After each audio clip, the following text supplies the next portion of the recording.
안녕하세요. 휴넷에서 AI 교육을 담당하고 있는 김예원 연구원입니다. 오늘 제가 말씀드릴 주제는 AI 교육인데요. 그 중에서도 첫 번째 주제로 진단을 가져왔습니다.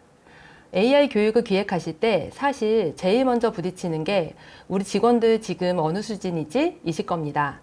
그리고 교육이 끝나고 나면 이게 효과가 있었나? 이 질문이 또 나오고요. 그래서 오늘은 그 두 가지 질문에 답을 해드릴 수 있는 진단 서비스를 소개해 드리려고 합니다. 네, 저희가 운영하고 있는 진단은 총 3가지입니다. 첫 번째는 AI 리터러시 진단. 구성원이 AI를 얼마나 알고 있는지 기초 역량 수준을 측정합니다. 두 번째는 사전 사후 진단. 교육 전후로 점수를 비교해서 효과를 데이터로 보여드립니다. 세 번째는 AX 내비게이터 진단. 개인 역량뿐만 아니라 조직 환경까지 함께 보는 좀 더 깊은 진단입니다. 지금부터 하나씩 보여드리도록 하겠습니다. 네, 첫 번째 AI 리터러시 진단입니다. 이 진단의 가장 큰 장점은 뭐냐면요. 지금 여러분들이 쓰고 계신 휴넷 연수원에서 바로 진단을 수행해 보실 수 있다는 것입니다. 진단 자체도 클릭 형태라 응답 부담이 거의 없고요. 5분 내외로 끝이 납니다. 결과는 3가지로 확인하실 수 있는데요. 내가 AI를 어떤 영역에서 강하고 약한지 강약점을 볼 수 있고 우리 회사 전체 평균이랑 비교해서 상대적인 수준도 파악할 수 있습니다. 그리고 부족한 영역에 맞는 이러닝 콘텐츠가 자동으로 추천되기 때문에 진단을 하고 나서 바로 학습으로 연결이 됩니다. 진단, 결과 확인, 학습 추천, 이게 한 번에 이루어지는 구조입니다. 혹시 우리 연수원에서도 리터러시 진단을 해보고 싶은 분들은 영업 대표님께 문의해 주시기 바랍니다. 네, 두 번째는 사전 사후 진단입니다. 이 진단의 핵심은 교육 효과를 데이터로 증명할 수 있다는 것입니다. 우리 HRD 담당자분들 입장에서 사실 이게 정말 중요하다고 생각합니다. 교육이 잘 됐다고 말을 하는데 막상 윗분들한테 보고할 때 숫자가 없으면 설득이 안 되는 상황들 다들 한 번쯤은 겪어보셨을 것 같습니다. 네, 이 사전 사후 구조는 이렇게 됩니다. 사전 진단에서는 교육 커리큘럼에 맞게 진단 문항을 설계합니다. AI 전문가와 L&D 연구원, 진단 전문가가 같이 붙어서 이 교육에 딱 맞는 문항을 구성하거든요. 그래서 진단 결과가 교육 내용이랑 따로 노는 경우가 없습니다. 코어 러닝 단계에서는 사전 진단 결과를 교육에 반영합니다. 학습자 수준을 세분화해서 부족한 영역 중심으로 콘텐츠를 설계하고 난이도와 운영 방식도 그에 맞게 조정합니다. 사후 진단에서는 3가지를 봅니다. 역량이 실제로 얼마나 올랐는지, 점수로 얼마나 수치화되는지, 그리고 구성원 본인이 얼마나 체감했는지까지입니다. 그리고 여기서 끝이 아닙니다. 사후 진단 데이터는 다음 교육을 어떻게 설계할지에 대한 근거가 됩니다. 어떤 스킬이 안 올랐는지, 어떤 유형의 학습자가 더 필요한지가 데이터로 남기 때문에 다음 교육은 훨씬 더 정교하게 기획하실 수 있습니다. 실제 사례를 하나 보여드리도록 하겠습니다. 네, 실제 사례를 하나 보여드리겠습니다. 통신 영업 직무를 대상으로 진행한 교육 데이터입니다. 파랑 막대가 사전, 주황 막대가 사후인데요. 전반적으로 사후 점수가 올라간 항목들이 보이시죠?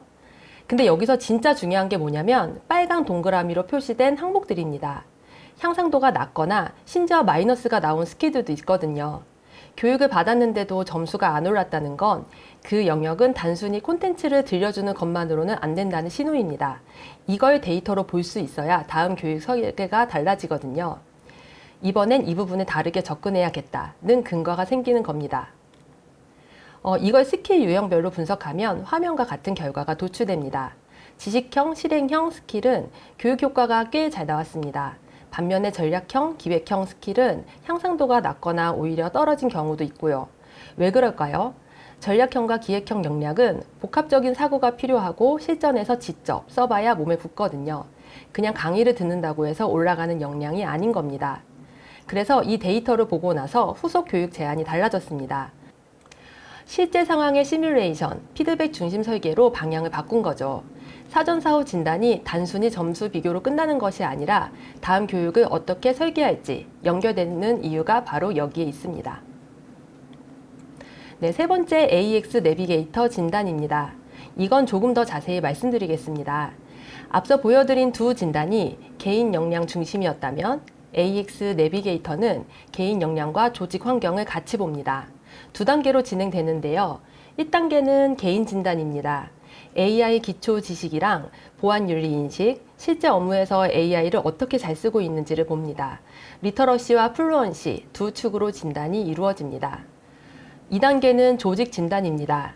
우리 조직에서 AI 활용이 가능한 환경인지, 뭐가 막고 있는지, 그리고 구성원들이 실제로 어떤 교육을 원하는지까지 파악합니다.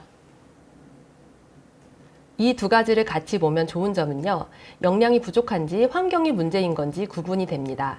그 구분이 되어야 교육 방향을 제대로 잡을 수 있기 때문입니다. 네, 많이 궁금하실 것 같은 AX 내비게이터 진단에 대해서 조금 더 자세히 소개하도록 하겠습니다. AI 교육 요새 많이들 하시잖아요. 근데 교육 끝나고 나서 실제로 업무에 쓰고 있는지 확인이 되시나요? 제 생각에는 안 되는 경우가 대부분이실 것 같습니다. 왜냐하면 AI를 못 쓰는 이유가 역량 부족만이 아닐 수 있거든요. 보안 이슈 때문일 수도 있고요. 도구 접근이 막혀 있을 수도 있고 조직 문화가 안 따라올 수도 있습니다. 이걸 구분 못하면 교육을 아무리 해도 현장에서 잘 안 씁니다. 그래서 AX 내비게이터 진단이 이 두 가지를 목표로 합니다. 하나는 AI가 실제 업무에 쓰이는 조직으로 전환하는 것. 활용을 막는 저해 요인을 찾아서 해소하고요. AI가 자연스럽게 현업에 정착하도록 지원합니다. 다른 하나는 지속 가능한 AI 학습 체계로 연결하는 것입니다. 한번 교육하고 끝이 아니라 구성원이 원하는 방향과 조직이 가려는 방향을 맞춰서 계속 이어지는 학습 구조를 만드는 겁니다. AX 내비게이터는 다음에 4단계로 진행이 됩니다. 1단계는 진단, 응답, 수집입니다. 30문항이고요. 10분이면 끝이 납니다. 리커트와 바스, 다중선택 형태로 섞여 있어서 다면적으로 평가가 됩니다. 2단계는 점수 산출입니다. AI 리터러시와 AI 플루언시 각각 100점 만점으로 환산을 하고 조직의 AX 환경 수준도 함께 나옵니다. 3단계는 레벨과 유형 분석입니다. 휴넷의 4레벨 체계 기준으로 개인 레벨이 나오고요.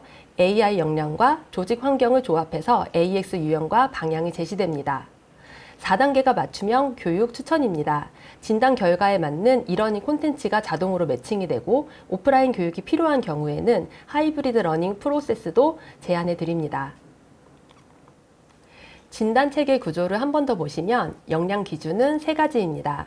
AI 개념과 보안 윤리를 보는 AI 입문 리터러시, 도구 활용과 실무 적용을 보는 AI 실무 활용 플루언시, 그리고 조직의 AI 전략 방향과 우선 과제를 보는 AX 준비도가 있습니다. 30개 문항으로 이 3가지를 진단하고 결과가 휴넷 콘텐츠와 바로 매칭되어서 학습 추천으로 연결됩니다. 마지막으로 결과 리포트를 보여드리겠습니다. 진단이 끝나면 2가지 보고서가 이메일로 발송이 되는데요. 개인 진단 보고서에서는 내 AI 역량 점수와 강약점, 그리고 나한테 맞는 교육 추천까지 한눈에 볼 수 있습니다. 그룹 진단 보고서에서는 조직 전체의 AX 레벨과 유형, 저해 요인 분석, 그리고 어떤 교육부터 시작해야 하는지 우선순위까지 담겨 있습니다. 사실 AI 교육에서 제일 어려운 게 시작점을 잡는 것입니다. 우리 조직이 지금 어디에 있는지 모르면 교육 방향을 잡기가 어렵거든요. 그 시작점을 데이터로 확인할 수 있는 기회를 오늘 여러분들에게 드리려고 합니다. 오늘 세션에서 신청하신 분들에 한해서 AX 내비게이터 조직 진단을 무료로 제공해 드립니다.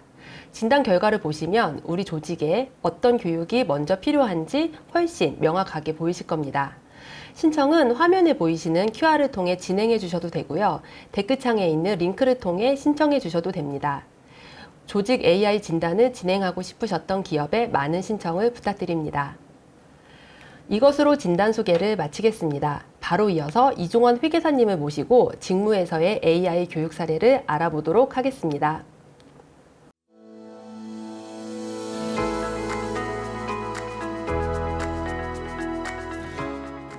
네, 오늘 AI 교육을 여러 각도에서 살펴보고 있는데요. 이번 순서는 그 중에서도 직무에 초점을 맞춰보려고 합니다. 범용 AI 교육 말고 실제 내 업무에 AI를 어떻게 붙이느냐, 이 이야기를 가장 잘 들려주실 분을 모셨습니다. 재무회계 실무에서 직접 AI를 만들어 쓰고 계시고 여러 기업에서 재무직무 AI 교육을 진행해 오신 리파인드 회계법인 대표 이종원 회계사님입니다. 간단한 소개와 함께 인사 부탁드립니다. 네, 안녕하세요. 이종원 회계사입니다. 이번에 휴넷이랑 같이 여러 가지 기업들의 직무 교육을 수행을 했었고요. 여러 가지 또 직무 실무자들이랑 현장에서 겪으면서 여러 가지 또 교육에서 제가 한 것과 그다음에 질문받은 것들에 대해서 다양한 경험을 통해서 이 시간을 통해서 좀 많은 것들을 좀 말씀드리려고 합니다. 반갑습니다. 네, 반갑습니다. 반갑습니다. 네네. 오늘은 세 가지를 여쭤보려고 합니다. 첫째, 회계사님은 실제 업무에서 AI를 어떻게 쓰고 계신지. 둘째, 그래서 직무교육에서는 AI는 어떻게 다뤄져야 하는지. 셋째, 그동안의 기업교육 경험에서 무엇을 봐야 하는지입니다. 네, 그럼 바로 첫 번째부터 가보도록 하겠습니다. 회계사님, 사실 회계 직무는 AI가 가장 먼저 대체할 직무 중 하나라는 말을 흔히 듣잖아요. 그런데 회계사님은 오히려 AI를 직접 만들어서 업무에 쓰고 계세요. 어떤 원칙으로 쓰고 계신가요? 제가 좀 먼저 말씀드리고 싶은 게 좀 그 지점이기도 한데요. AI가 뭐 사람을 대체한다, 회계 직무가 대체된다라고는 하지만 저는 아직은 이르다고 생각합니다. 그리고 저는 실무를 할 때 AI를 절대적으로 신뢰하지 않습니다. 자, 왜냐하면 이 친구가 팩트 체크나 여러 가지 숫자와 판단에 대한 책임을 질 수가 없어요. 그러니까 즉 AI가 책임을 질 수 있냐 없냐로 봤을 때 AI는 절대 어떤 결과에 대해서 책임을 질 수가 없습니다. 그리고 결과물을 보면은 실제로 굉장히 틀린 경우가 많습니다. 그렇기 때문에 반드시 최종 판단은 사람이 한다. 이 원칙을 깔고 두 가지 사례를 말씀드리도록 하겠습니다. 네, 좋습니다. 첫 번째 사례부터 듣고 싶은데요.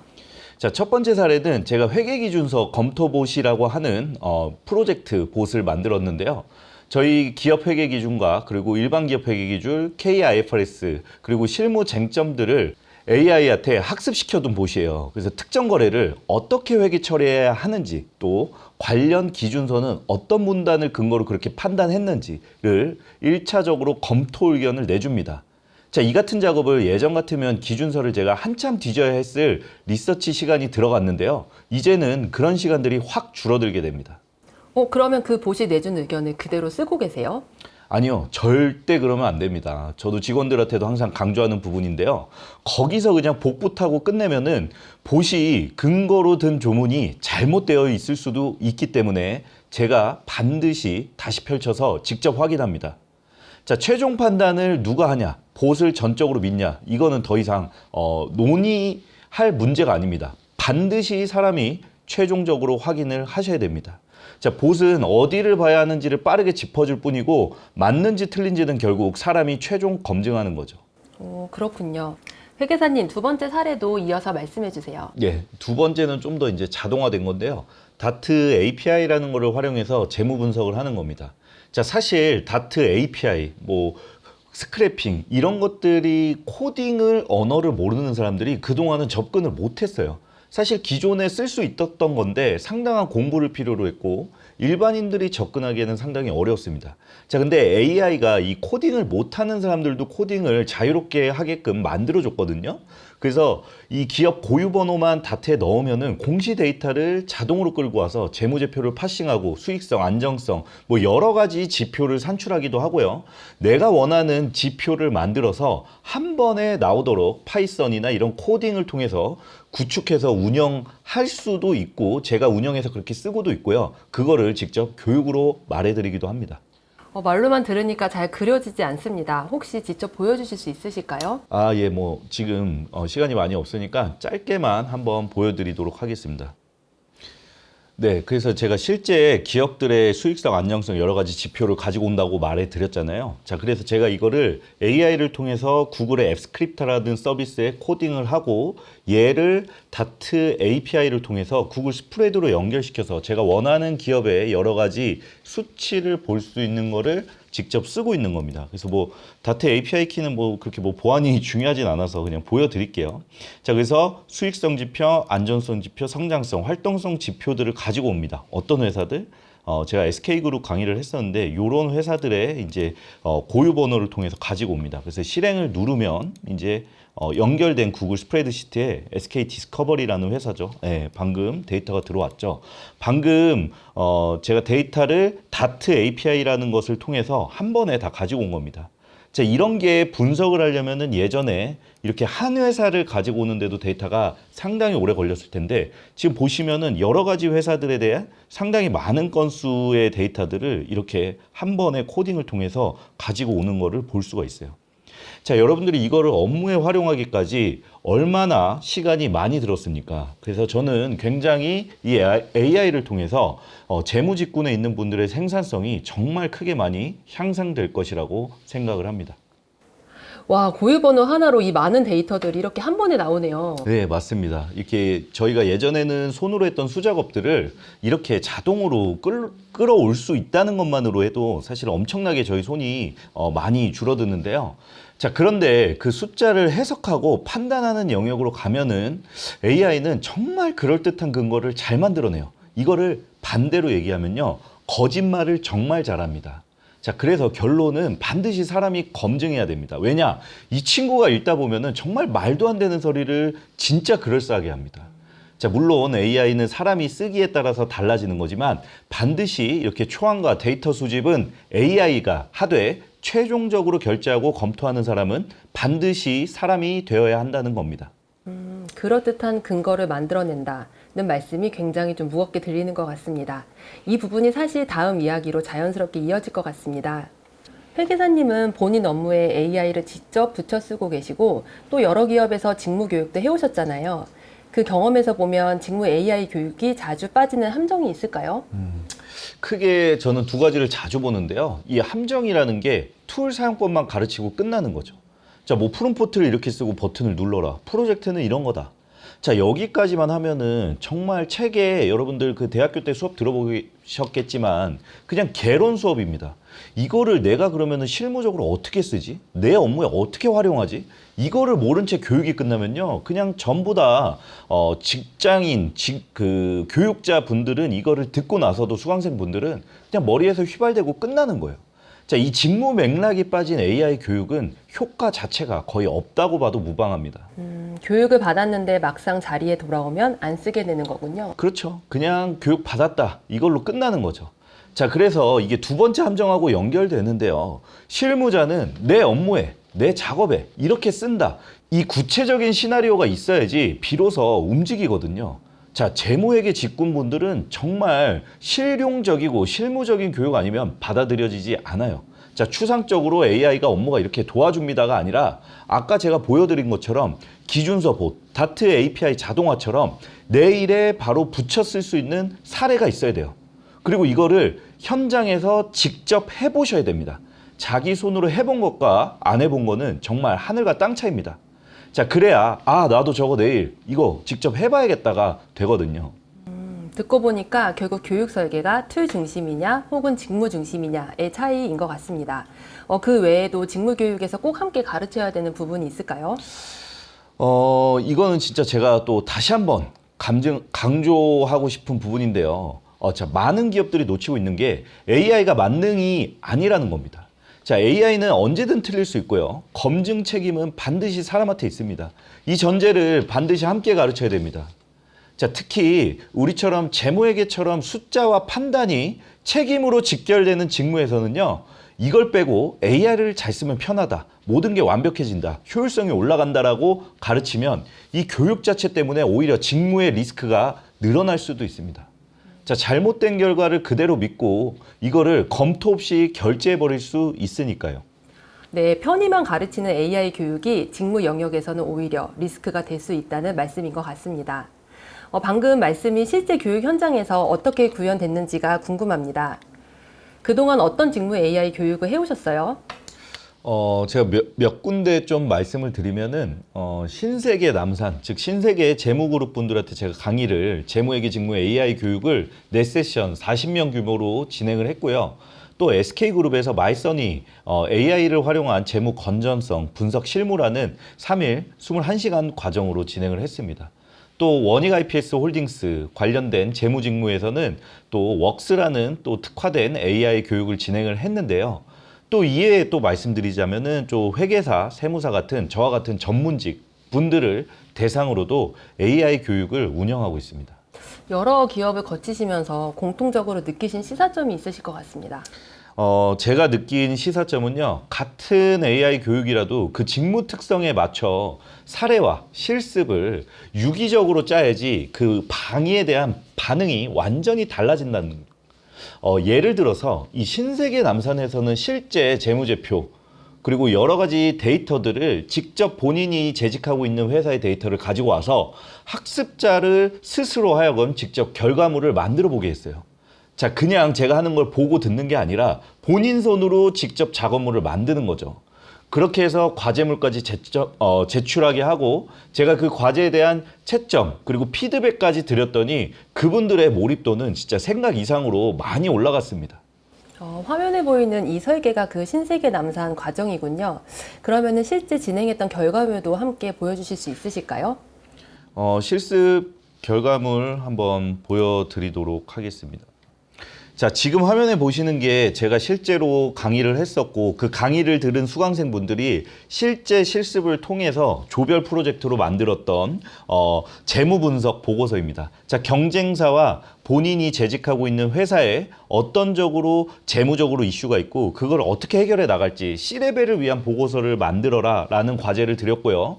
조별로 이거를 어떻게 만들 건지 토의를 했고 각자가 만든 결과물로 굉장히 많은 것들을 이제 경영진한테 보고할 수 있는 이런 장표로 만들어냈습니다. 자, 이분들 처음부터 이렇게 할 수 있었을까요? 제가 처음에 교육에 갔을 때 AI를 유료로 구독하시는 분들이 단 한 분도 없었거든요. 자, 그리고 이렇게 하니까 이런 결과가 나오는 거를 본인들이 스스로 경험한 사람들은요. 어떻게든 본업에 적용하기 위해서 이제 훨씬 더 많은 것들을 요구를 하게 되고 그다음에 기업들이 이제 그거에 대해서 이제 많이 도입을 하고 있거든요.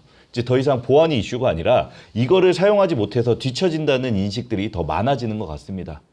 자, 이렇게 직접 자기 손으로 직접 결과물을 만들어 보니 아무래도 강의에 대한 만족도가 사실 뭐 여러 가지 강의를 진행했지만 이거 제 입으로 말하면 또 제 자랑 같긴 한데 거의 만점에 가까운 강의 피드백이 있었던 건 저로서도 되게 인상 깊었던 결과였던 것 같습니다. 네, 저도 이때 만족도가 거의 4.9점 넘게 나와서 굉장히 놀랐고 뿌듯했던 기억이 있는데요.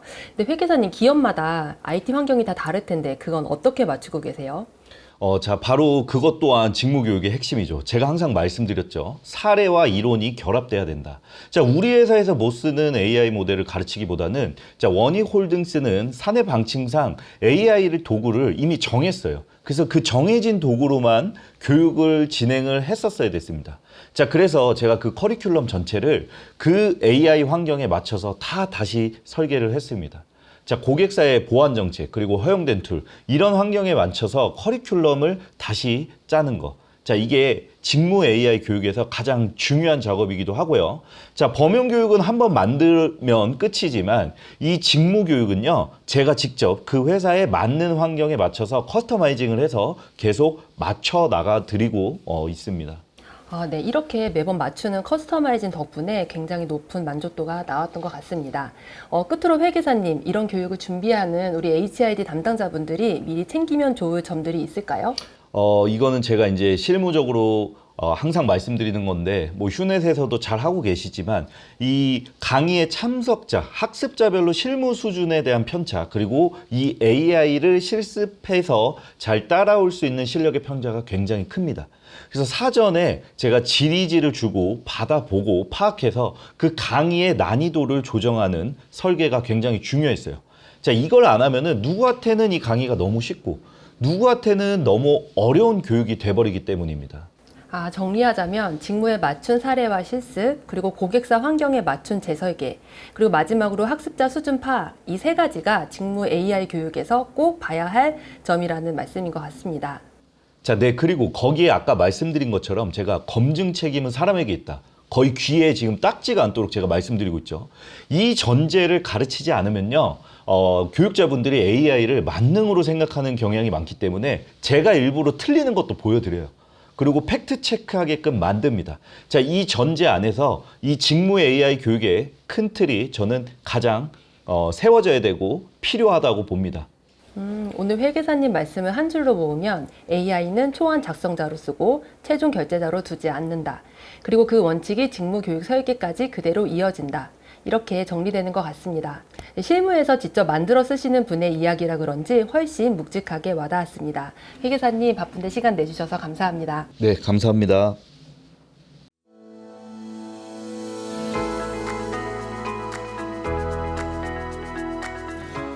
네, 안녕하세요. 저는 세 번째 세션의 발표를 맡은 AX 아카데미 팀 김승곤이라고 합니다. 앞에서 김예원 연구원님이 AI 진단으로 우리 조직의 현재 위치를 측정하고 직무특화 심화 교육으로 역량을 끌어올리는 사례까지 보여드렸는데요. 지금부터는 그렇게 키운 역량을 좀 실제 현업 성과로 연결하는 마지막 단계인 바로 바이브 코딩 기반의 PBL 교육 사례에 대해서 말씀드리겠습니다. 오늘 저희 파트에서는 총 3가지를 다룰 건데요. 첫 번째로 왜 지금 바이브 코딩을 다뤄야 하는지, 두 번째로 어떤 바이브 코딩 툴들이 있고 무엇이 다른지, 마지막으로 실제로 어떻게 교육이 운영되는가, 이 3가지입니다. 그럼 본격적으로 발표 시작하도록 하겠습니다. 최근 AX 교육은 크게 3단계를 거치는 흐름으로 자리 잡고 있습니다. 먼저 진단으로 AI 리터러시와 활용도를 측정하고요. 직무특화 교육으로 역량을 끌어올리게 됩니다. 그리고 마지막에는 바이브 코딩 기반의 PBL 교육으로 실제 현업 문제를 풀어내는 단계로 진행이 되는데요. 앞에 2단계가 역량을 키우는 단계였다면 마지막 단계는 그 역량을 바탕으로 혁신과 성과를 직접 만들어내는 단계인 것입니다. 잠깐 바이브 코딩이 뭔지 짚고 간다면 한마디로 코드를 한 줄 한 줄 타이핑하는 게 아니라 AI에게 자연스럽게 자연어로 원하는 것을 설명하면 AI가 코드로 자동으로 만들어주는 개발 방식을 말합니다. 그래서 개발자가 아니더라도 문제를 가장 잘 아는 현업 담당자가 직접 현업 문제를 해결할 수 있는 프로그램들을 직접 만들 수 있게 되는 것이죠. 이게 실제로 숫자로도 드러납니다. 화면 왼쪽을 보시면 전 세계 바이브 코딩 사용자의 63%가 비개발자라고 합니다. 기획자, 디자이너, 도메인 전문가가 곧 바이브 코딩의 주류라는 것이죠. 그리고 시민 개발자를 적극 활용하는 조직은 그렇지 않은 조직보다 혁신 지표가 33%나 더 높았다고 합니다. 즉 누구나 만든다가 곧 조직의 성과로 이어질 수 있다고 해석해 볼 수 있을 것 같습니다. 개발자들에게도 다르지 않습니다. 이미 전 세계 개발자의 84%가 AI 코딩 도구를 쓰고 있고요. 150개 기업에서 루틴한 코딩 시간이, 개발자들의 루틴한 코딩 시간이 46%나 줄었다고 합니다. 비개발자에겐 새로운 무기가 생긴 것이고 개발자에게는 이미 표준이 된 일하는 방식이 된 것이죠. 이렇게 양쪽 모두에게 바이브 코딩은 혁신의 기본기가 되었다고 말할 수 있을 것 같습니다. 그럼 바이브 코딩이라고 다 같은 툴일까요? 네, 아닙니다. 만들려는 결과물에 따라서 골라 쓰는 게 핵심인데요. 저희 슬라이드 오른쪽 가이드를 보시면 가장 가벼운 것부터 좀 보실 수 있으실 것 같아요. 가장 가벼운 건 즉 화면, UI 생성입니다. 버스랄 같은 툴은 이런 화면을 만들어줘 같은 한마디로 내가 원하는 화면을 즉시 코드로 뽑아줍니다. 프로토타입 같은 화면 한 장이 필요할 때 사용할 수 있겠죠. 그 다음은 풀스택 앱 빌더인 러버블, 볼트, 리플릿 같은 툴들이 있습니다. 이런 툴들은 화면뿐만 아니라 데이터베이스나 백엔드까지 갖춘 앱 하나를 통째로 만들어준다고 생각해 주시면 될 것 같아요. 그리고 맨 아래 오늘 가장 강조하고 싶은 에이전틱 코딩 툴들이 있는데요. 클로드 코드나 오픈 AI의 코덱스, 커서, 제미나이, 안티그래비티 같은 툴들이 바로 여기에 속합니다. 이건 단순히 코드를 생성하는 것을 넘어서 스스로 계획을 세우고 그걸 실행한 다음에 검증하고 디버깅까지 스스로 하는 것이 가장 큰 다른 툴과의 차이점입니다. 그래서 대규모 파일이나 어떤 복잡한 구조를 가진 프로젝트들, 외부 도구의 연동처럼 복잡도가 높은 작업들을 거뜬하게 해내고요. 무엇보다 정해진 틀이 없는 것이 장점입니다. 단순히 UI나 어떤 앱처럼 어떤 정해져 있는 형태가 있는 게 아니라 AI 에이전트라든지 자동화 도구, 내가 업무에서 필요한 업무 시스템까지 원하는 형태의 산출물들을 모두는 만들 수 있다는 것이죠. 이게 가장 큰 차별점이라고 생각이 듭니다. 심지어 뭐 내가 당장 점심 메뉴를 추천해 줄 수 있는 프로그램도 있을 거고요. 당장 뭐 친구랑 놀 때 쓸 수 있는 최애 영화, 월드컵 게임 같은 것도 그냥 만들 수 있을 거예요. 이렇게 일상에서도 바이브 코딩을 활용해서 굉장히 다양한 아웃풋들을 만들어낼 수 있습니다. 에이전틱 코딩은 개발자만의 영역이라고 생각하기 쉬운데요. 전혀 그렇지 않습니다. 툴들이 서로 기능을 흡수하면서 경계가 흐려지고 있고 진입 장벽 또한 굉장히 빠르게 낮아지고 있습니다. 그래서 요즘은 비전공자들도 클로드 코드 같은 에이전틱 코딩 툴들로 충분히 결과물을 만들어내고 있습니다. 실제로 저희의 교육들이 그걸 증명하는 하나의 장들이 되고 있는 것 같습니다. 네, 이제 가장 중요한 부분인데요. 바이브 코딩을 어떻게 교육으로 풀어내느냐입니다. 저희 휴넷은 단순히 툴 사용법을 가르치는 게 아니라 현업 문제를 실제로 해결하는 프로젝트, 즉 PBL 형태로 설계합니다. 그 대표적인 프로세스가 지금 화면에서 보시는 5단계인데요. 첫 번째 준비 단계에서는 교육 전에 설문으로 각자가 풀고 싶은 현업 과제를 미리 뽑아냅니다. 교육을 시작하기 전에 내가 만들 것을 정해서 학습의 목적을 세우는 단계이죠. 두 번째 기본 교육에서는 실습 중심의 공통 교육으로 프로젝트를 수행할 기초 역량을 다집니다. 임직원들의 AI 역량이 굉장히 천차만별이죠. 이를 평탄화하는 단계로 보시면 됩니다. 다음으로 프로젝트 수행 단계에서는 앞서 도출한 과제를 바탕으로 각자 MVP, 즉 실제로 작동하는 결과물을 기획하고 개발하게 됩니다. 이때는 멘토링 코칭 단계랑 연계되는데요. 전문 기술 멘토가 대면 또는 비대면으로 붙어서 MVP의 중간 결과물들을 점검하고 고도화를 돕게 됩니다. 그리고 마지막 결과 도출 단계에서는 최종 발표회처럼 이런 단계로 보시면 되는데요. 많은 경우에 C레벨 임원분들의 보고 자리에서 결과물을 공유하고 시상까지 진행하는 케이스들도 있습니다. 화면 아래쪽에는 3가지 확장 옵션도 있는데요. 교육 전 업무 환경을 미리 진단하는 사전 설문을 진행할 수도 있을 것이고요. 프로젝트 결과물이 업무에 얼마나 쓰이고 생산성을 높였는지 ROI를 검증하는 활용 현황 조사도 진행할 수 있을 겁니다. 그리고 결과물 완성도를 끝까지 끌어올리기 위한 후속 밀착 멘토링도 진행할 수 있을 거예요. 이런 교육의 목적과 상황에 맞춰서 이러한 옵션들을 더하면 효과성을 극대화할 수 있습니다. 그럼 이제 이 프로세스가 실제로 어떻게 적용되는지 2가지 유형의 사례로 보여드리도록 하겠습니다. 첫 번째는 비전공자를 대상으로 한 사례입니다. 코딩을 한 번도 안 해본 분들이 정말 서비스를 만들 수 있을까 싶으실 텐데 일주일 남짓의 집중학습 기간만 있다면 가능하다고 말씀드릴 수 있을 것 같아요. 1, 2일차에서는 실제 서비스 개발 프로세스를 일단 학습하시게 될 거고요. 3, 4일차에서는 자신의 프로젝트에 적용하는 구조로 커리큘럼이 구성되어 있습니다. 여기에 1대1 맞춤 멘토링이 더해져서 바이브 코딩 역량이 몸에 배도록 설계가 되어 있습니다. 먼저 이제 커리큘럼을 보시면서 흐름을 좀 따라가 보실게요. 먼저 모듈 첫 번째에서는 AI 관점으로 내 업무를 다시 정의하는 것부터 시작하게 됩니다. 무엇을 만들지 찾는 단계이죠. 그리고 두 번째 모듈에서는 기획서와 시스템 아키텍처의 초안을 잡게 됩니다. 이제 비전공자이시다 보니까 이러한 개념이 익숙하지 않으시니 AI의 도움을 받아서 진행이 될 거고요. 모듈 세 번째와 네 번째에서는 외부 서비스 연결이나 백엔드 구동 같은 실전 개발 환경을 직접 구축하게 됩니다. 마지막으로 모듈 다섯 번째에서는 디버깅과 고급 프롬프터로 기능을 고도화하고 여섯 번째 모듈에서 드디어 내 컴퓨터에서 돌아가는 코드를 남들이 실제로 쓸 수 있는 서비스로 배포하게 됩니다. 이 배포를 이해하고 직접 진행해 보는 것이 비전공자에게는 굉장히 큰 성취가 될 것입니다. 그리고 3, 4일차에 해당하는 모듈 7, 8에서는 배운 걸 자기 프로젝트에 직접 투입해서 결과물을 최종 완성하게 됩니다. 정리하면 비전공자도 배우고 바로 적용하고 실제로 배포하는 사이클을 이렇게 8가지 모듈로 경험하면서 끝에는 나의 현업 문제와 연계된 나만의 서비스를 직접 개발하고 배포해서 가지고 나올 수 있는 구조로 보실 수 있으실 것 같습니다. 두 번째는 결이 조금 다른데요. 앞에 저기 개인이 나만의 서비스를 만드는 입문형이었다면 이번엔 핵심 인재를 대상으로 부서 단위로 실제 현업 문제를 풀어내는 심화 과정이라고 볼 수 있을 것 같습니다. 전문 코치진과 함께하는 3개월간의 집중적으로 진행되는 프로젝트 과정인데요.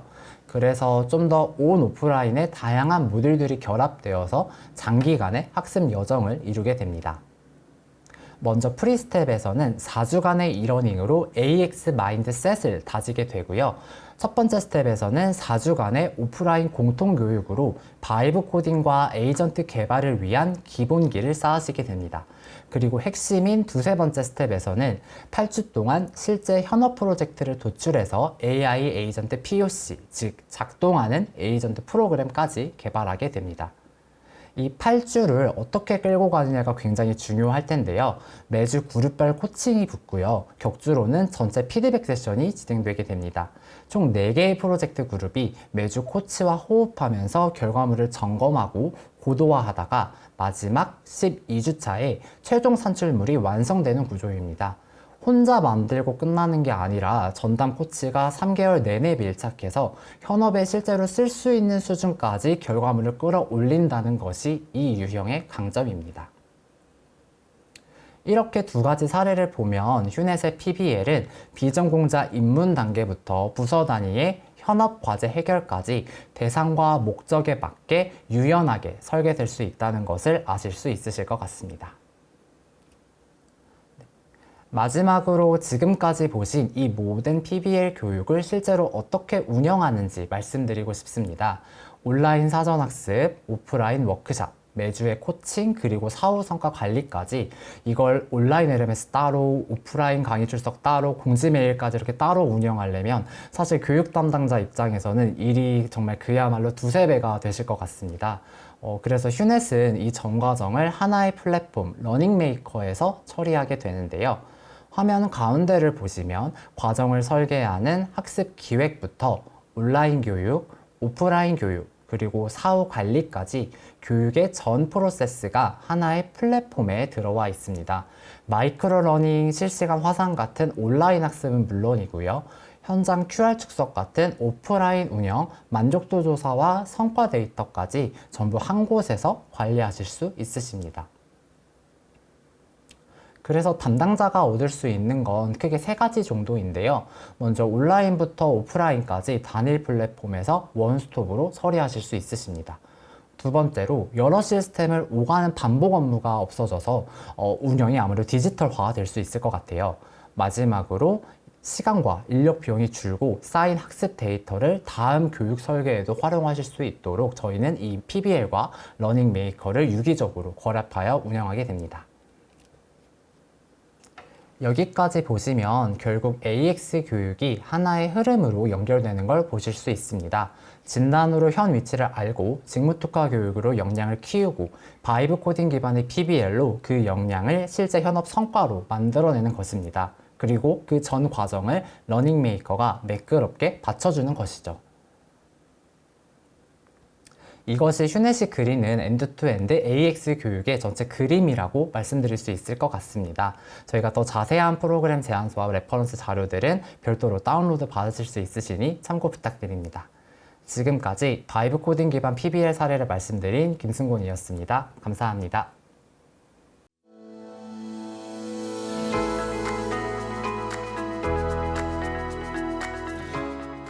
자, 이제 오늘의 하이라이트라고 할 수 있겠는데요. 파트 4에서는 AX 컨설팅의 사례를 중심으로 다루고자 합니다. 딜로이트에서 기업 AX 전략 컨설팅을 이끌고 계신 전문가를 모시고 최근 기업에서 AX 컨설팅과 교육 니즈의 변화에 대한 이야기를 나눠보도록 하겠습니다. 딜로이트는 국내외 다양한 기업들의 AI 전환 전략을 직접 설계하고 AX의 전략 실행을 지원하고 있는 최고의 AX 전문가들이 모여있는 글로벌 컨설팅 펌이죠. 딜로이트에서 AX 전략 컨설팅 부문을 리드하고 계시는 정창모 수석위원님을 모시고 최근 기업에서 직접 보고 느끼신 AX 컨설팅의 실제 이야기를 생생하게 들어보도록 하겠습니다. 안녕하세요. 예, 안녕하세요. 오늘 바쁘신 중에 월간 휴넷 인터뷰에 이렇게 시간 내주셔서 감사합니다. 그럼 최근 AX 전략 컨설팅을 하면서 느끼는 AX의 전략 방향과 기업의 교육 니즈에 대한 이야기를 세 가지 질문을 중심으로 본격적으로 이야기를 나눠보도록 하겠습니다. 첫 번째 질문은 최근 AI가 기업의 경영 전반뿐만 아니라 비즈니스, 일하는 방식, 그리고 기업의 교육 방식까지 완전히 큰 변화들을 일으키고 있는데요. 실제 AX 컨설팅을 하시면서 기업들에서 어떤 변화들이 일어나고 있다고 생각하시는지에 대한 질문입니다. 요즘 기업들 컨설팅 하시면서 사실 AI 도입 이후에 기업들의 일하는 방식이 실제로 어떻게 달라졌다고 느끼시는 순간들이 굉장히 많으실 것 같은데요. 최근 기업의 AX 컨설팅을 하시면서 실제 기업들의 어떤 변화를 가장 강하게 체감하고 계신지 말씀 부탁드리겠습니다. 말씀 주신 것처럼 최근에 AX의 전체적인 변화 방향 그리고 속도는 굉장히 빠르다고 일단 실감이 되고, 그동안 이른바 AI가 어떤 전반전이라고 하면 어떤 실험을 중심으로 연구실에서 이게 잘 되나 안 되나 이런 것들을 좀 봐왔다면, 이제는 본격적인 이제 후반전으로 넘어왔다고 생각이 됩니다. 이제 후반전이라고 말씀드릴 수 있는 건 AI를 써서 어떤 가치를 어떻게 만들어낼 것인가에 대한 아주 구체적이고 굉장히 실천적인 그런 부분들을 좀 고민하고 있는 게 확실히 달라진 기류가 있고요. 저희가 이제 AI, AX 얘기 많이 들어서 좀 식상할 수도 있는데, 이 정도 수준까지 AI가 일하는 방법을 바꿔놓기 시작한 건 길게 보면 한 1년 반, 짧게 보면 한 6개월 정도 됐다고 생각이 됩니다. 저희가 바이브 코딩 얘기 많이 들어서 굉장히 오래전부터 AI가 코드도 짜고 이런 것처럼 느껴질 수 있는데, 바이브 코딩이라는 용어를 처음 만든 안드레 카파시가 얘기를 했던 게 딱 1년 됐습니다. 1년 만에 이제 개발자가 아닌 사람들도 개발을 하게 된 거죠. 이게 개발을 하는 사람들이 AI를 만들고 본인 일을 가장 잘 이해하고 있기 때문에 개발에서 먼저 시작됐지만, 실제 다른 업무 분야에도 굉장히 빠르게 이러한 AI로 인한 일하는 방식의 변화들이 나타나고 있습니다. 첫 번째로 보이는 일, 보이는 일이라고 하는 것들은 정답이 있는 일입니다. 코딩이나 수학 같은 게 그럴 수 있고, 저희가 일반적으로 단순 반복 작업, 이게 맞나 틀리나를 검증한다든지 아니면 요약한다든지 이런 것들, 즉 실행의 영역은 AI가 흡수하고 있고 정확도도 상당히 높습니다. 지금까지 생각해 보면 의도를 가지고 무언가를 시키는 건 회사 내에서 높으신 분들이 이제 시키면 그 의도를 잘 이해해서 나머지 한 80%의 직원들은 실행하는 일을 했던 거죠. 근데 이제 실행은 AI가 저희보다 더 잘하고, 휴가도 안 가고 잠도 안 자고 보너스를 달라고 하지도 않고, 그렇기 때문에 일의 가치라는 게 어디서 나오냐. 옛날엔 칼처럼 실행하고 꼼꼼하고 이거를 얼마나 끈기 있게 할 수 있느냐가 가치였다면, 이제는 어떤 의도를 가지고 그 실행을 리드할 수 있는 이런 것들이 더 확실히 중요해졌고요. 그래서 이제 궁극적으로는 우리가 측정하기 어려운, 그러니까 verifiable 하지 않은 영역, 이게 거창하게 얘기하면 암묵지, 그리고 뭔가 의도를 가지고 기획하는 영역, 이게 결국 고유한 가치를 만들어내는 인간 작업자의 영역이 될 거고, 이게 지금까지는 적어도 부장, 팀장, 임원이 돼야 하는 일이었다면, 이제는 AI를 시키면 되니까 사원부터 최고 탑 레벨까지 누구나 이 보이지 않는 일을 어떻게 잘 기획하고 AI에게 실행시킬 것이냐, 이거에 대한 가치가 훨씬 높아질 것으로 보고 있습니다.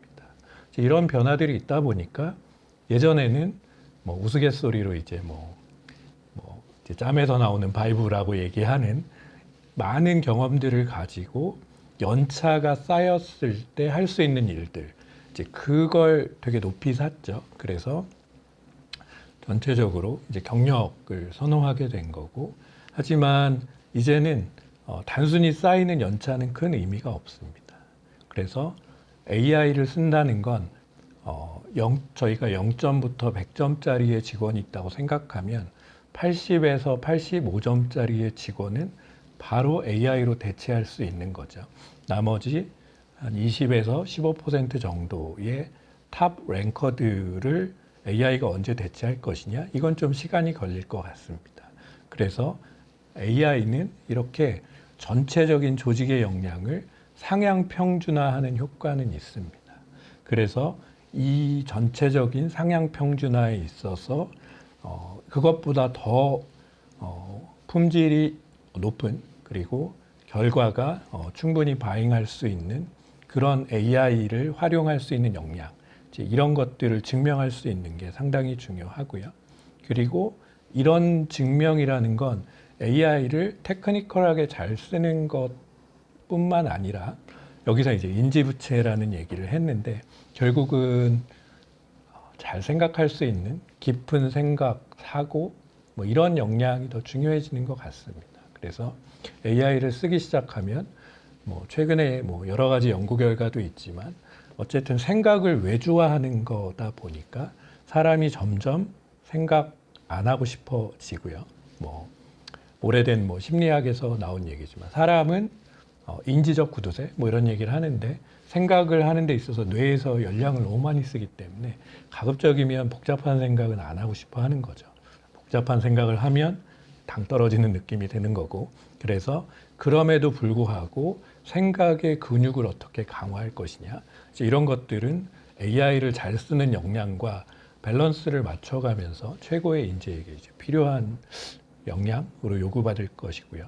마지막으로는 AI가 잘 사용되기 위해서 그동안 데이터가 중요하다, 데이터를 어떻게 표준화하는 것들을 효과적으로 또는 효율적으로 수행할 수 있느냐에 대한 고민들이 기업에서 굉장히 많이 있어 왔고, 또 상당 부분은 데이터 표준화 같은 것들 한국 기업들이 오랜 동안 투자해서 잘 돼 있는 부분들도 많이 있습니다. 근데 여기서 생각하는 AI의 구조화라는 건 단순히 어떤 AI 데이터를 평면적으로 잘 정리하는 걸 넘어서서 데이터와 데이터 간의 관계에서 나오는 의미, 결국 이게 맥락인 거죠. 이게 거창하게 얘기하면 온톨로지 또는 지식 그래프라고 얘기할 수 있는데, 이런 것들을 심어줘야 AI가 스스로 너무 많은 상상의 나래를 펼쳐서 답을 내지 않고 우리 회사가 가진, 우리 조직이 가진, 또는 아주 많은 경험을 축적해온 그런 베테랑들이 가진 생각과 유사한 방식으로 작동을 하면서 암묵지를 형식지화하고 그 형식지화한 내용들을 가지고 업무를 자동화할 수 있다. 이런 것들을 이제 한국 기업들도 많이 어떻게 보면 이제 자각을 하게 됐고, 이런 측면에서 최근 말씀드린 것과 같은 실행을 AI로 어떻게 효율화할 것이냐, 그리고 그걸 뒷받침하기 위해서 인재상을 어떻게 정의할 것이냐, 마지막으로 실행하는 AI 에이전트 시대에서 그것들을 잘 관리하기 위한 데이터의 맥락을 어떻게 풍부하게 만들어줄 것이냐, 이런 데 초점이 가고 있다고 보시면 될 것 같습니다. 네, 이제 두 번째 질문입니다. 많은 기업들이 실제 AI를 모든 기업들이 다 도입을 하고 있는데요. 이렇게 AI를 도입했는데 왜 우리 조직은 AI에 대한 성과가 없는 거지? 이런 고민들을 굉장히 많이 하고 있을 것 같은데요. 실제 AX 컨설팅 현장에서도 이런 이야기들이 많이 나오고 있는지 궁금합니다. 예, AI 자체로 이제 신기한 시기는 지났고, 결국 AI가 이제 일하는 방식, 크게 보면 삶의 방식까지 바꾸는, 어떻게 보면 우리가 전기, 인터넷 이런 것처럼 저희의 어떤 기반이 되는 기술이기 때문에 이걸 활용해서 어떤 결과를 낼 것인지에 대한 것은 뭐 저도 궁금하고 경영진들은 당연히 이제 투자가 있기 때문에 그것에 대한 명확한 이제 측정할 수 있는 결과를 당연히 원하는 거고요. 이제 투자를 했으면 그에 맞는 결과에 대해서 저희가 이제 말씀드리는 부분들도 중요하게 생각하면서 이제 컨설팅을 하고 있습니다. 근데 이제 지금까지의 뭐 제가 AI를 하면서 뭐 느꼈던 가장 큰 부분은 여전히 역할 정의 같은 것들이 충분히 되지 않았고, 뭐 그 얘기는 만드는 건 우리가 생각하는 데이터 사이언티스트, 뭐 AI 개발자, 뭐라고 불러더라도 AI를 잘 아는 사람이 만들어서 전달할 수는 있죠. 뭐 만드는 과정에서 AI를 하는 사람은 기술을 알고 업무를 하시는 분들은 업무를 아니까 뭐 이게 기본적으로 저희가 그 둘을 뭐 하나의 어떤 태스크포스 같은 것들을 엮어서 프로젝트를 하고 뭐 여기까지는 아주 많은 기업들이 경험해 본 형태입니다. 근데 여기서 이제 빠진 게 뭐냐면 그러고 나서 누가 운영할 것이냐. 사실 AI라는 건 저희가 생각하는 기존의 어떤 시스템 설계라든지 솔루션 도입처럼 완성품은 아니거든요. 왜 그러냐면 소프트웨어라는 코드가 있고 여기에 이제 데이터가 붙어서 천천히 완성되어지는 그런 좀 특징이 있습니다.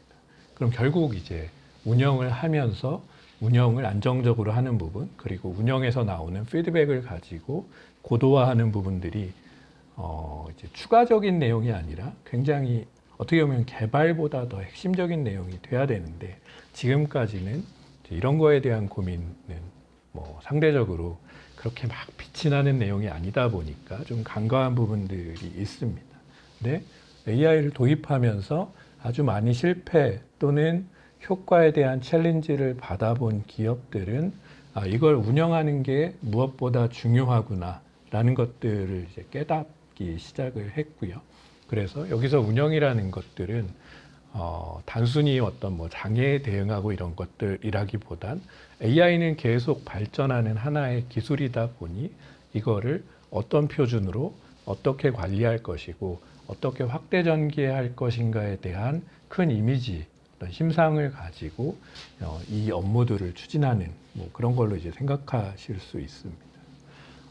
그러니까 저희가 이제 뭐 POC 뭐 엄청 많이 10년 전부터 뭐 그 이전부터 해왔지만 실제로 AI가 아주 많은 영역에서 도입되기 시작하면서 이게 하나하나 이제 굉장히 좀 섬세하게 다뤄야 되는 부분들을 고민하지 않으면 결국은 이제 만들어 놓고 신기하고 뭐 그러고 아무도 쓰지 않고 뭐 이렇게 되는 거죠. 그래서 말씀드린 것처럼 이것들을 효율적으로 관리할 수 있는 거버넌스 체계도 중요하고요. 그리고 그 안에서 어떤 표준을 쓸 것인지 그리고 어떤 방법론으로 이걸 이어붙일 것인지에 대한 고민 이런 것들이 굉장히 중요합니다. AI는 뭐 이제 실질적으로 어느 정도 디펙토 스탠다드라고 하는 기술 셋들이 거의 정해져 가고 있고 거기에 맞춰서 표준화하고 앞으로 업무를 분석해 가면서 필요한 내용들을 그 표준에 맞는 방식으로 끼워 맞추고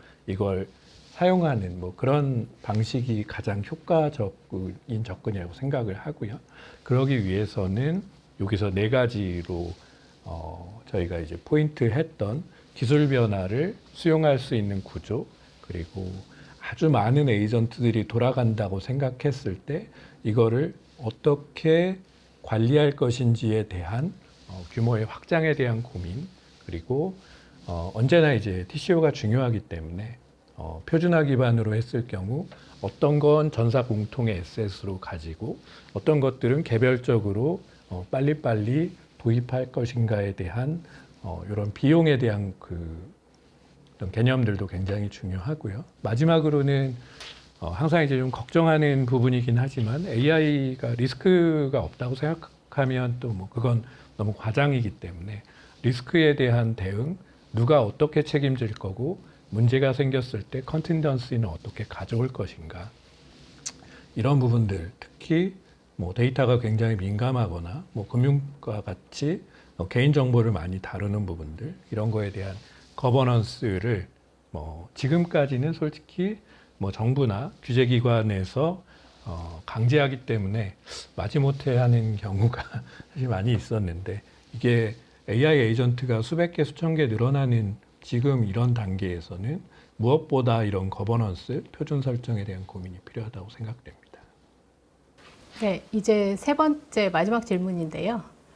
최근에 이제 현업이 직접 AI를 만드는 시대가 정말 POC도 직접 만드는 시대가 왔다는 이야기들을 많이 하고 있는데요. 실제 기업들이 AX 컨설팅에 대한 니즈나 또 AX 교육에 대해서 요청하는 부분이 예전에 AI 리터러시를 좀 공통적으로 교육하던 때와는 굉장히 또 상황이 달라지고 있다고 보는데요. 이에 대해서는 좀 어떻게 보고 계시는지 궁금합니다. 예, 이게 뭐 어떻게 보면 제일 반가운 면이면서 뭐 반성도 하게 되고 또 하나 여러 가지 우려도 생기는 부분이긴 한데 아주 오랫동안 또 AI 얘기를 하면서 한 5, 6년, 7, 8년 뭐 보면 많은 기업들이 AX, AI 중요하다. 그러면 투자 여력이 있으면 키맨을 뽑죠. 뽑아서 뭐 파이썬을 막 가르칩니다. 그렇게 되고 대부분은 관심도 없고 사실 굳이 이걸 왜 해야 되는지에 대한 동기가 부족하니까 뭐 정확한 숫자를 말하긴 좀 그렇지만 아주 많은 비중은 뭐 별 효과가 없다고 생각합니다. 그리고 뭐 AI 뭐 신기하고 뭐 막 이런 것들 얘기하지만 실제 내 업무랑 이제 떨어져 있다 보니까 이제 체감하기도 쉽지 않고 그만큼 이제 동기부여도 잘 안 된 거죠. 근데 아까 말씀드린 것처럼 갑자기 이제 바이브 코딩이 등장했습니다. 저희가 생각하는 수준의 바이브 코딩이 가능해진 건 한 6개월 정도로 보이고요. 뭐 GPT의 O1이나 O3 뭐 이런 애들이 나왔던 거, 뭐 제미나이가 새로운 이제 모델들을 발표한 그 시점이라고 생각이 되고 이제는 그 누구도 사람보다 AI가 코딩을 못한다 이렇게 얘기하기는 어렵습니다. 그리고 저도 오랫동안 뭐 개발자 백그라운드로 커리어를 쌓아왔지만 일단 저보다 나은 건 확실하고요. 그래서 무엇보다 만드는 아까 처음에 말씀드린 어떤 실행의 영역에 있어서는 AI를 쓰는 게 훨씬 효과적이다. 근데 문제를 정의하고 그걸 어떻게 풀지를 고민하는 것들은 AI에게 그 모든 컨텍스트에 대한 정보를 주지 않는 이상 여전히 현업을 이해한 사람의 몫이다라고 생각이 됩니다. 그래서 업무를 이해하는 게 첫 번째고요. 이제 그거를 코드나 AI로 구현하는 부분들은 충분히 이제 캐치업이 가능합니다. 물론 어느 정도는 여기 뭐 써 있는 것처럼 업무를 설계하는 능력, 이거는 뭐 코딩을 막 한다기보단 이게 뭐 최근에 이제 들어보신 뭐 하네스 엔지니어링이나 루프 엔지니어링 같은 얘기들을 하고 있는데 뭐 단순하게 얘기하면 이 일은 이런 거니까 너는 여기에 집중해서 어떤 도구를 가지고 이 문제를 풀어. 뭐 이런 거에 대한 하나의 답지를 주는 거라고 생각하시면 될 것 같습니다. 그래서 이 역시도 현업을 잘 이해하지 못하면 주기 힘든 하나의 어떤 설계도라고 보고요.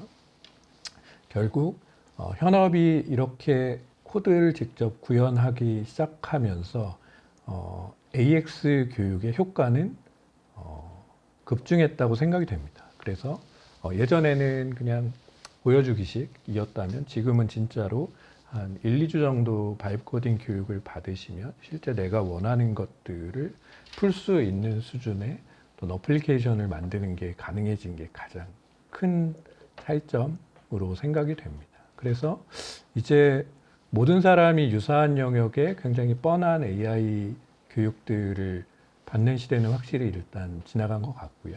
일단 경영진이라면 그래도 뭐 어떤 AI 어휘가 뭘 의미하는지 그리고 내가 뭘 결정해 줘야 되는지에 대한 기본적인 지식들을 가지는 것들이 필요하고요.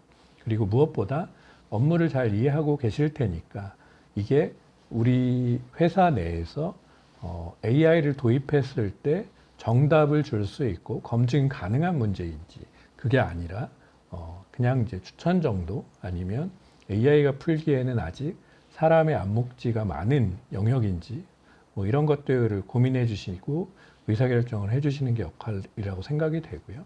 이제 무엇보다 이제 뭐 저도 그렇지만 뭔가 새로운 것들을 받아들이는 게 이제 회사 안에 있으면 쉽지는 않습니다. 그래서 이제 변화 관리에 대한 부분들, 뭐 그냥 단순히 이제 뭐 선언적인 내용들 말고 실제로 이 AI를 활용했을 때 그것들이 주는 효과에 대해서 확실히 보상하고 이런 트렌드를 따라가지 못하는 분들은 또 어떻게 할 것인지에 대한 진지한 고민이 일단 필요한 단계고요. 현업은 말씀드린 것처럼 어떤 전체적인 하네스라든지 업무 루프를 설계할 수 있는 최신 뭐 AI 설계 기술 이런 것들과 아무래도 많이 해보면 감이 늡니다. 그래서 회사에서 바이브 코딩을 할 수 있도록 뭐 비용적인 지원 아니면 툴 같은 것들을 좀 열어준다거나 뭐 물론 이제 보안 규정 같은 것들은 지켜야겠지만 거기에 크게 위반되지 않으면 많이 사용해 볼 수 있는 그런 환경을 조성해 주는 것들은 중요하다고 생각이 되고요. 아직까지 이제 IT 영역에서 그 어플리케이션을 만들었다 하더라도 실제 업무에 적용하려면 우리가 뭐 백엔드라고 하죠. 그 IT 시스템 내에 우리 기존에 가지고 있는 레거시 시스템들의 데이터베이스라든지 시스템 간 연계, 보안 이런 거는 현업이 구현하기는 아직 좀 허들이 있습니다. 그래서 이걸 뭐 모든 현업이 다 배워야 된다고 생각하지는 않고요. 그것들을 현업이 AI 어플리케이션을 만들면 그게 회사 사내 시스템에서 돌아갈 수 있게 봐주는 어떤 IT 전문가들의 역할 뭐 그런 것들이 좀 필요합니다.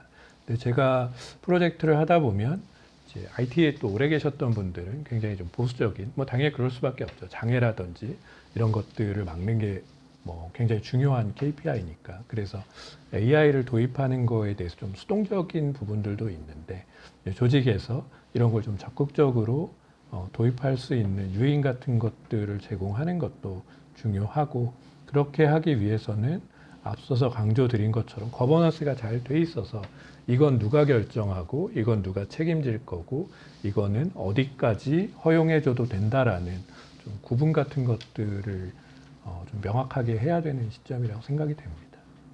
네, 마지막으로 하나 더 질문을 드리고 싶은데요.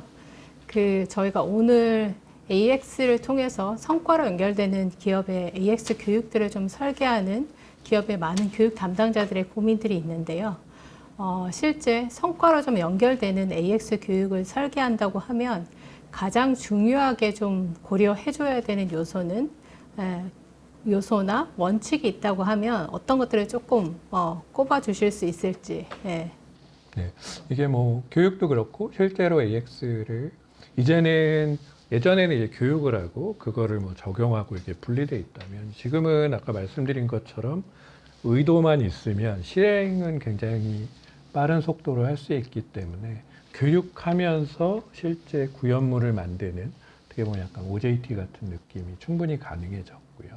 이제 이런 상황이 되면서 AX 교육을 한다고 했을 때도 무엇보다 중요한 건 업무에 대한 좀 정확한 분석 그리고 그걸 어떻게 개선할지에 대한 현업이 좀 뚜렷한 심상 같은 것들이 있는 게 중요합니다. 제가 뭐 감히 말씀드리면 돈을 그만큼 쓸 것이냐 쓰지 않을 것이냐의 문제지 AI로 이걸 할 수 있느냐 없느냐는 이제 논하는 단계 넘어섰다고 생각이 되거든요. 그래서 이제 그런 ROI에 대한 감 같은 것들을 좀 가르치는 거 이런 것도 중요할 것 같고요. 그리고 무엇보다 기존에 있는 업무에 대해서 이렇게 바꾸고 내 업무는 크게 바꾸지 않는 상황에서 AI를 뭐 엑셀이나 뭐 파워포인트 같은 도구로 쓴다.